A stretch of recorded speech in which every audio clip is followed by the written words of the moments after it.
whip, okay? It pleases the court, Your Honor. Attorneys for the state, ladies and gentlemen of the jury, good morning. Wow, that was pretty persuasive, wasn't it? Matter of fact, if you believe all of that, then probably no sense in having a trial.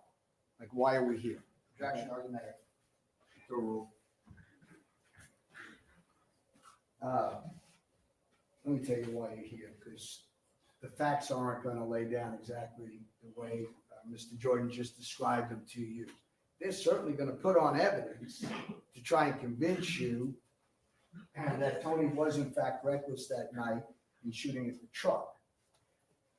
But the evidence that Anna and Ed and myself are going to put on is going to tell the story a little bit differently. It's going to prove to you that, in fact, he wasn't reckless that night and that he had a reason to believe that the truck was involved in the robbery. And he made several points which I'll address. But there are certain things about the evidence that we both sides agree on, okay? And, excuse me, but I'm as I get older, I need more and more notes so I can remember where I'm at. And I want to talk to you about the evidence, okay? But I think as you hear the evidence in this case throughout the next few days, one thing is going to become obvious to you, okay? One of the things that are going to become obvious to you is that you're going to realize or come to the realization that there is a robbery suspect, an armed robber out there who should be sitting in this chair right here.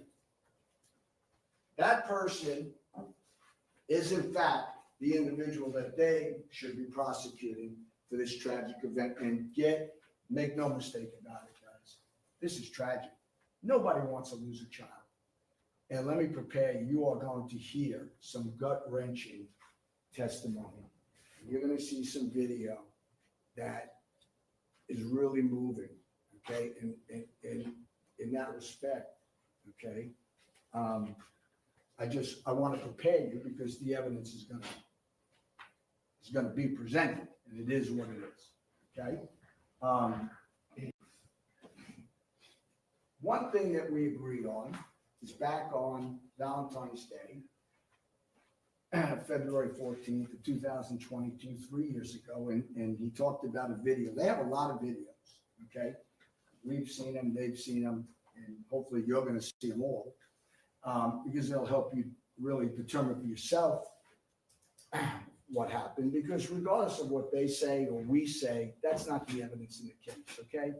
We might both have our interpretation of the evidence, but at the end of the day, the 12 of you make the decision. That's really why you're here. But we do agree that this occurred on Valentine's Day back in 2022, no question about it. And when you watch the video that they're going to introduce that is shot from the Chinese restaurant across the street, the back of it, here's what you'll see that night. You're going to see a male dressed in black clothing, dark clothing, and you're going to see him a distance down the street, and he's sitting on the ground. He's just kind of lurking near this fence and kind of in bushes. And then you're going to see Tony and his wife Dee pull into the Chase and up to the ATM machine. And what you'll see is this individual sees what's going on and he gets up. And you're going to see him on video. He walks down the street, walks down the sidewalk. They're in the ATM, the last ATM closest to the road. There's some bushes between the sidewalk and the ATM, and the evidence will show you, you'll see him as he walks up, he walks past the bushes, and when he sees Dee doing her transactions, he immediately runs around, and what he does at that point, he runs right up to Dee, and he sticks the gun right in her face, okay, right in her face, and robs her at gunpoint. And you'll see, if they show it to you, you will see the video from Chase. I don't know which one particularly he's talking about. Hopefully he'll show you the video where you can see the fear in Dee's eyes as she's held at gunpoint. And you can see Tony in the video holding up his hands, okay, like this, kind of protecting himself. okay? If Tony was gun happy, I believe at that point, he could have pulled his gun out and shot at the guy, but he doesn't. He's telling D to cooperate. Give him what he wants and let him go, okay? So that's what's taking place. Now, as he robs them, okay, in dispute, let me say this, the facts, he does take the wallet, and in the wallet has her credit cards, personal effects, and importance to them, her grandmother's address, and that becomes significant when you hear the 911 call because they're concerned. They're telling 911, he's got my grandmother's address, and these guys following us, he might go to her house. In any event, money, and then the keys are not dropped inside the car. The keys are, we believe he took the keys, and the evidence will show that, or they threw the keys at him, but the keys are outside of the car because that's the reason Tony gets out of the car, okay? And they'd like you to believe, and he says the evidence will show that the keys were inside the car. He didn't need to get out of the car, okay? No, he gets out to get the keys, okay? And as he gets out, Tony believes, and there's evidence to support, that the robber shoots at him. Now, Mr. Jordan made one point really clear. The law doesn't even require Tony to wait until he's shot at. Legally, he can shoot at a fleeing suspect in an armed robbery, okay? That's the law. And he talks about these photographs where the robber is down like this, and we have him, we'll introduce him if they don't, but he's clearly pointing back towards Tony. And the reason why Mr. Jordan can't tell you that a lack of a flash indicates he wasn't firing is because they never found the robber's gun, okay? And without having the gun and not test firing the gun, they can't sit here and say every gun disperses a flash to indicate it's being fired, okay? You can look at the video, and that's the kind of stuff you'll have to decide. Those are the facts you're going to have to decide for yourself, okay? I can tell you one thing, he can tell you the opposite. You'll have the video to look at, okay? Fair enough. And that's how we think this should proceed. Look, the evidence again is going to show that they're prosecuting the wrong individual. He's the scapegoat. That's what the evidence is going to show, okay? This is a tragedy. There's no question about it, okay? The evidence is going to show he didn't get up that morning with his wife and plan to hurt someone, to shoot someone. That evening, they planned to go to dinner together, like many people do, get something to eat on Valentine's Day, okay? He worked late. She wanted to deposit her check, and she wanted to get money so that they could go out to eat, okay? This is not something that he thought about doing in advance. They pull in, and unfortunately, this travesty, sickening travesty unfolded. Why did it unfold like it did? Because when Tony got out of the car, okay, and they were exchanging fire at the very same time, okay, the very same time, at that instance, the Alvarez family in their truck, they were coming to the ATM. Now, here's where you have to look at the video very closely so that you are not misled. There is, the ATM machines are up there.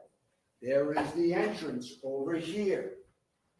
And you will see on the video a very slight maneuver by the Alvarez family, Armando Alvarez driving the truck.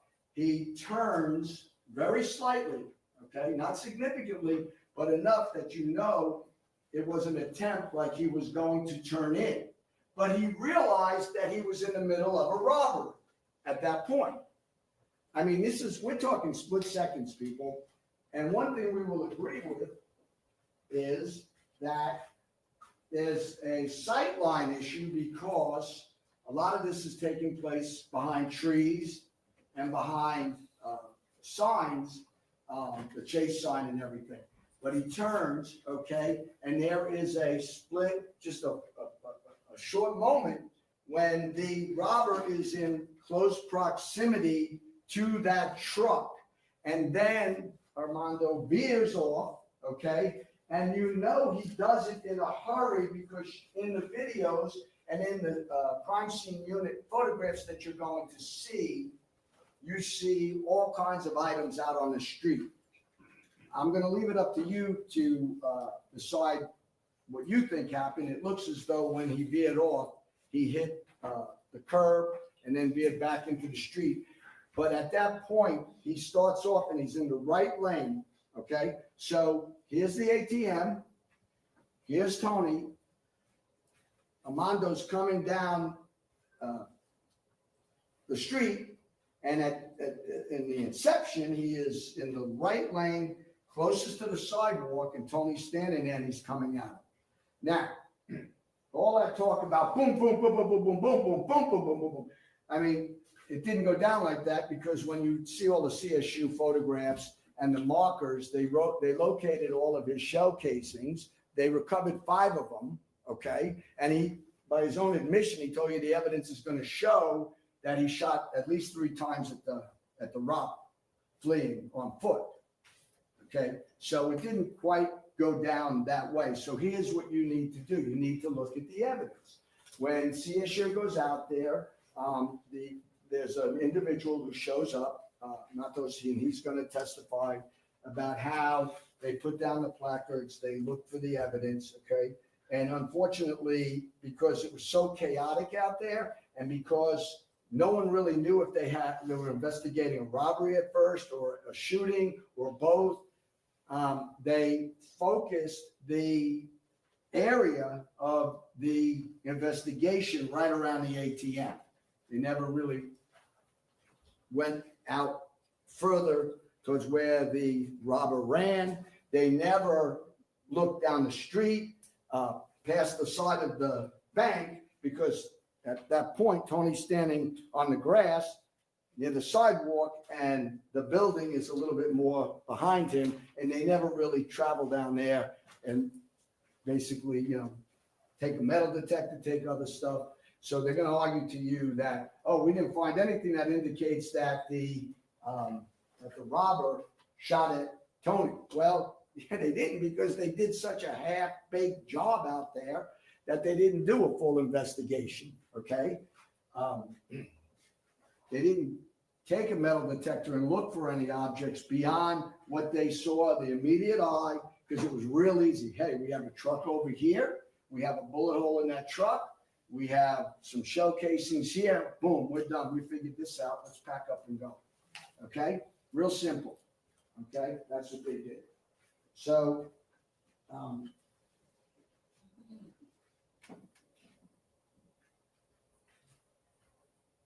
the whole incident took 20 seconds, 30 seconds if you include the robbery itself at the ATM. Here's the problem with that. We don't know all this video footage. We don't really know about the time frames, the cameras, how they're set.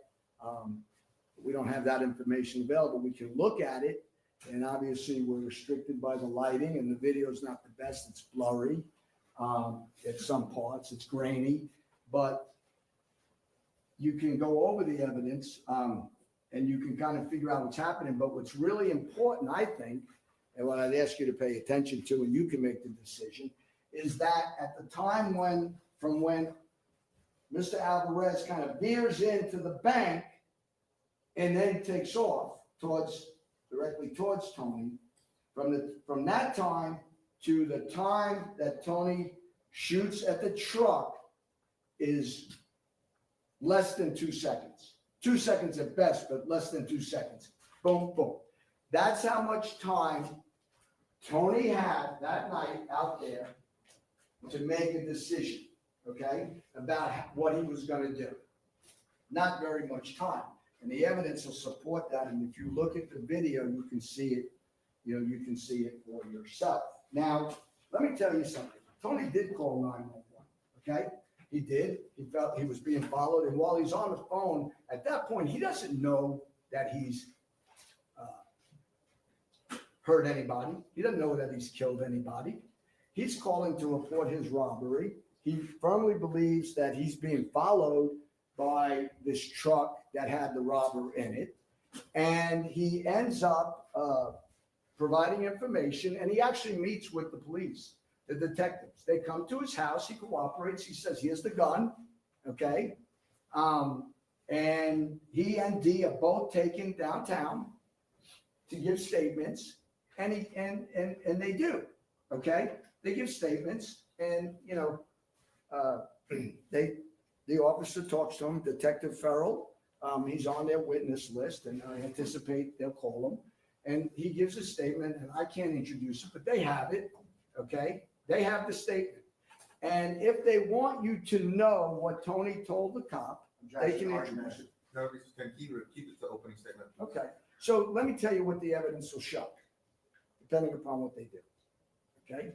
And what they want you to know. Objection, argumentative. Keep it to opening. So the evidence will show that Tony sat down with Detective Farrell, and he told him exactly what he. Objection. Please approach. Please approach. I'm not arguing anymore.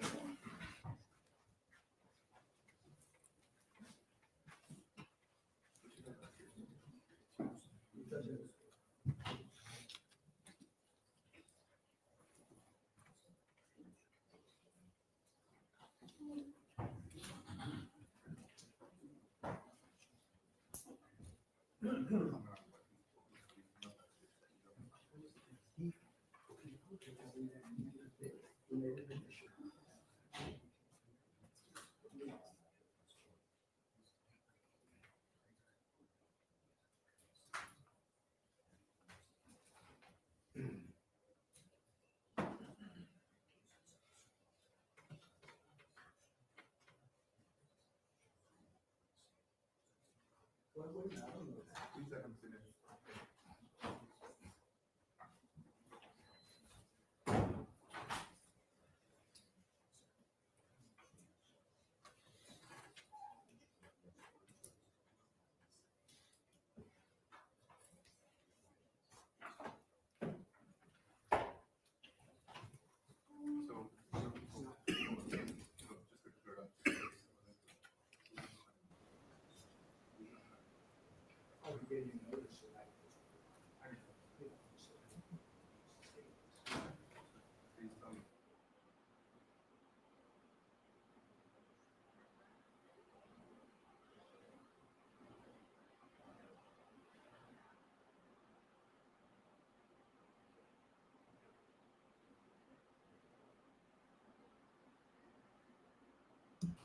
Objection, argumentative. Keep it to opening. So the evidence will show that Tony sat down with Detective Farrell, and he told him exactly what he. Objection. Please approach. Please approach. I'm not arguing anymore.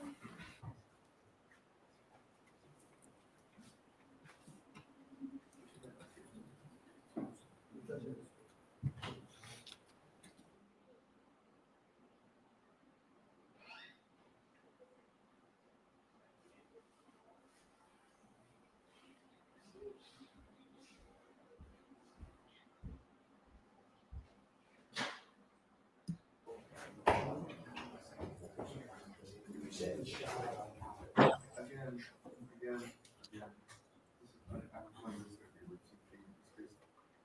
This is opening statement. All I'm asking is do not mention what he said in his statement. And I keep on saying it. You keep on saying it. So, you bring the case law, at this point, I'm not going to allow you to do that either. But bring me some case law.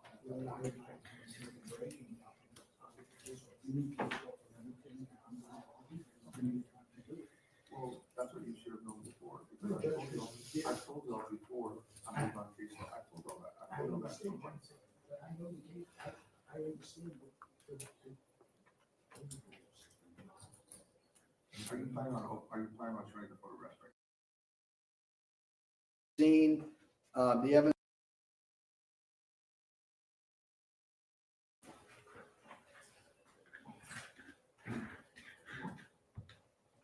If I can pick up where I left off. Please.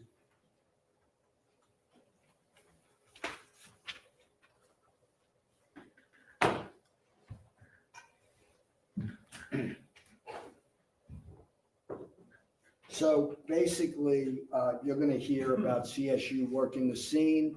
The evidence will show that the first CSU, the main CSU investigator comes out and he is looking for the casings. You can count the casings, you can review the stuff, and you'll see for yourself what they found and how limited the investigation was. Secondly, another guy comes out. His job as a CSU officer is he sketches the scene, okay? And interestingly, you'll find out that his sketch leaves out some of the most important stuff, okay?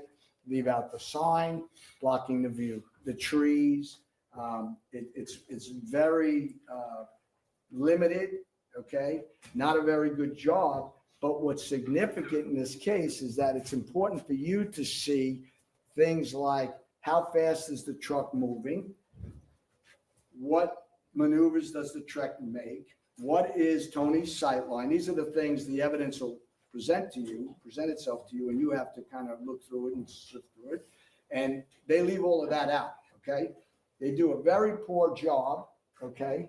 And then what the state's going to do, the evidence will show a few weeks ago, they went out to Montgomery County and they hired a woman by the name of Celestine Rossi.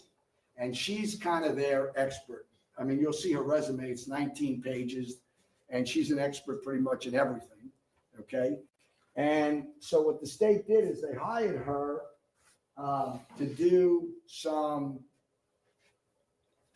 I'm not exactly sure, computer-generated stills, 9 of them, that they're going to show to you, okay? I don't even know if I need to comment, because when you see them, they are so not going to reflect what was going on that night. Whether it be the lighting, the speed of the truck, what they are, she put some data into a computer, and I'll add, sitting in the comfort of either her home or her office, not at the scene, not under a split-second timeline, and she generates these, they're not even photographs. They're not animation. I mean, they're not real people. They're not real figures. It's not a real truck. It's just kind of a AI generated still. And she's going to show it to you with this figure pointing directly at this truck, okay, shooting into it. And that's supposed to be persuasive. That's supposed to persuade you that he was, excuse me? Keep it open, please. Keep it open, continue. Well, you know, it's interesting. Look at the video. Look at the lighting that night. Look at everything we've asked you to consider, because the real evidence is on video, okay? It's not computer generated. They went out there and they got the videos, okay? And there's multiple videos. There's a video that is at the ATM facing D while she's being robbed.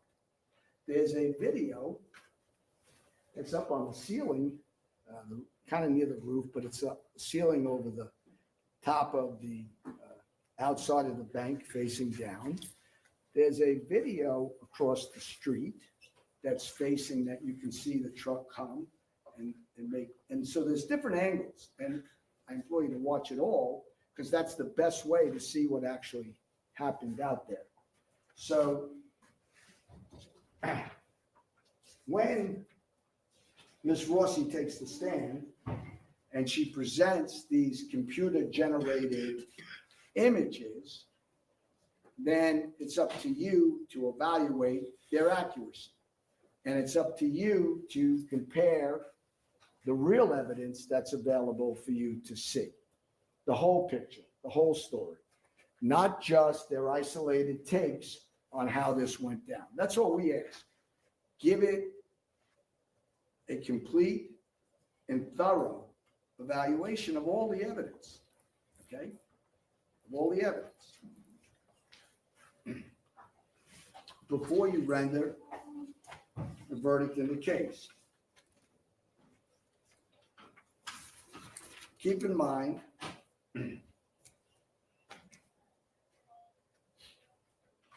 that Ms. Rossi, they didn't send it to, the DA's office didn't send it to the crime scene. That's what the best form of reconstruction you'll find out is.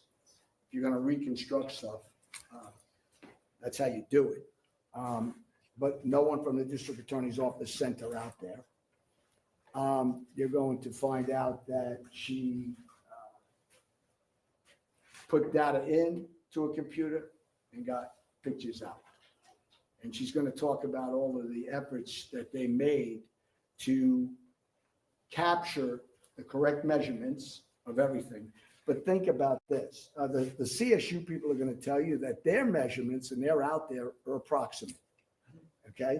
And you're going to learn that for an accurate reconstruction to take place, you have to have accurate measurements. It starts there. And there's even more issues that arise when you are trying to reconstruct the shooting of a moving vehicle. So the evidence is going to show that there was some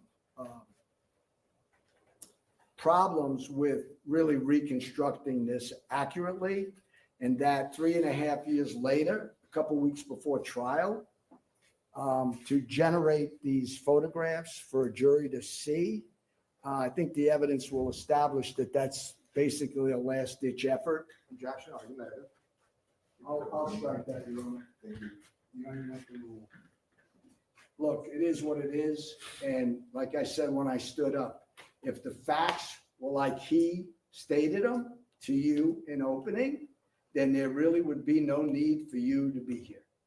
But the facts aren't that way, and the evidence isn't quite that way. And it's going to take the 12 of you, actually 14 of you, to sift through everything. And that's all I'm going to stand here and ask, okay? And at the end of this trial, ask yourself, well, they've charged him with an omission of not, I don't know if it's not taking the time to determine who's inside the truck, or how, for not maybe stopping it, trying to figure out who's in the truck. Because if you read the pleading, the charging instrument, the indictment, that's what they charged him with. And you apply the law, okay, which I'm not going to go into now because the judge will give it to you. You apply the law, then the verdict at that point, if you follow the law, okay, should be not guilty, okay? He's never said he didn't shoot into the truck. He's not say, as I stand here today, I don't know what evidence will be presented to you regarding how they determined if he did that, but I'm here to tell you he's never said. The evidence will show he never disclaimed shooting into the truck, okay? That's all I can say about any statements he made at this point. What I want to do at this point is thank you for your time. It's going to take a few days. And again, I just ask that you consider all the evidence and you make your own determination. Don't let Mr. Jordan sway you to think it went this way. And I'm here to tell you, don't listen to what Anthony says. Okay? I just want a fair and impartial. You're kind of like the referees, the mediators, okay? And you make the determination. Thank you. I thank all for y'all's opening statements. This is my normal time for my first break, so I can handle some important issues. Should I please have 10 minutes? Yes, sir. All right, for the jury. How y'all talking?